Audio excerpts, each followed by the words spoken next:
आरती, good morning. देखिए, माहौल थोड़ा सा आज नेगेटिव नजर आ रहा है और गिफ्ट निफ्टी तो रिफ्लेक्ट कर ही रहा है। करीब 189 अंकों की गिरावट पर खुलने के संकेत मिल रहे हैं, लेकिन बाजार के लिए एक चिंता जो उभर के आई है इस थिन वॉल्यूम और थोड़े से कम पार्टिसिपेशन के बीच, वो है जियोपॉलिटिकल फ्रंट पर।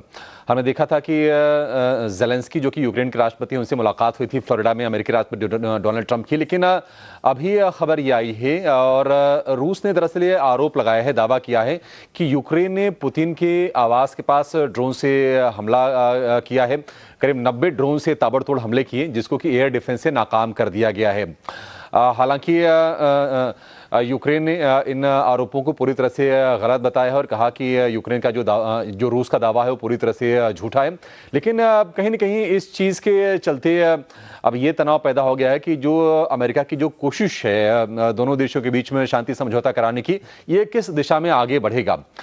जब ये हमले की खबर आई है, रात को ये हमले किए गए हैं रूस के समय के अनुसार, और उसके बाद अमेरिकी राष्ट्रपति डोनाल्ड ट्रंप ने रूस के राष्ट्रपति व्लादिमीर पुतिन से बातचीत भी की है फ़ोन पर, और ये खबरें आई हैं कि उसको लेकर पुतिन काफ़ी गुस्से में हैं। ट्रंप ने भी नाराज़गी जताई है। तो ये थोड़ा सा ना ये चिंता वाली बात हो गई है।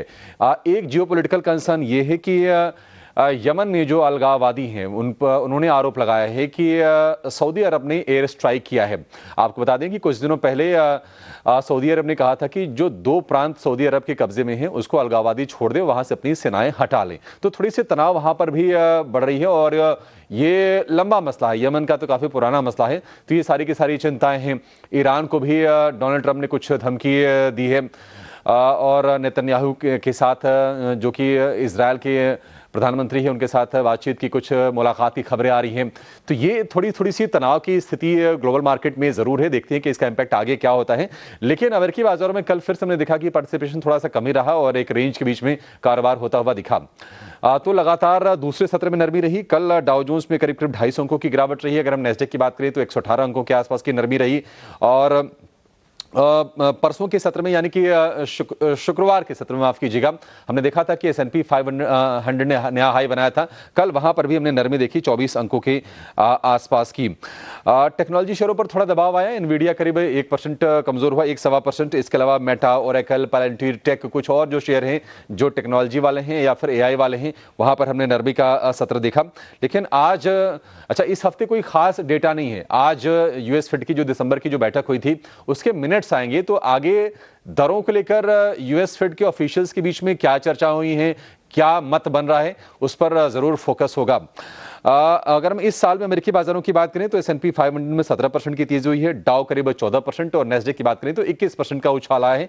निश्चित तौर पर भारतीय बाजार के मुकाबले कहीं ज्यादा आउट परफॉर्मेंस है अमेरिकी बाजारों में। एशिया में भी आज हम देख रहे हैं कि गिरावट का माहौल है, हालांकि गिरावट काफी सीमित है। निkkei करीब 100 अंक नीचे आपको दिखाई देगा। इसके अलावा अगर आप कोस्पी की बात करें तो कोस्पी में बिल्कुल सपाट कारोबार हो रहा है। लगातार तेजी के बाद 2-3 सत्र की तेजी वहां पर हो चुकी है। हालांकि सोने चांदी में तेज गिरावट ऊपरी स्तरों से आई है। कल की बात करें, सोने में लगभग 4.5% की गिरावट आई है। भाव गिर के अब $4,350 प्रति औंस के आसपास है। चांदी, जैसा कि आप बता रही थी कि 2021 के बाद सबसे बुरा दिन रहा चांदी में एक दिन की गिरावट के लिहाज से, और $80 का हाई बनाने के बाद चांदी अब $72 के आसपास आ गई है फिर से गिर के। और क्रूड में थोड़ा सा हम उबाल देख रहे हैं जियोपॉलिटिकल चिंताएं बढ़ने से।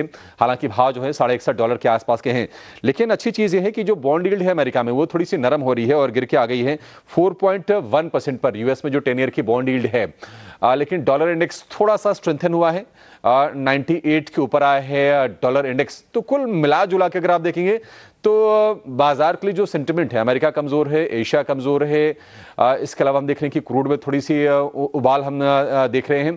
तो नेगेटिविटी ज्यादा है, पॉजिटिविटी कम है, और गिफ्ट निफ्टी भी करीब 200 अंकों की भारी गिरावट के साथ खुलने के आज संकेत दे रहा है।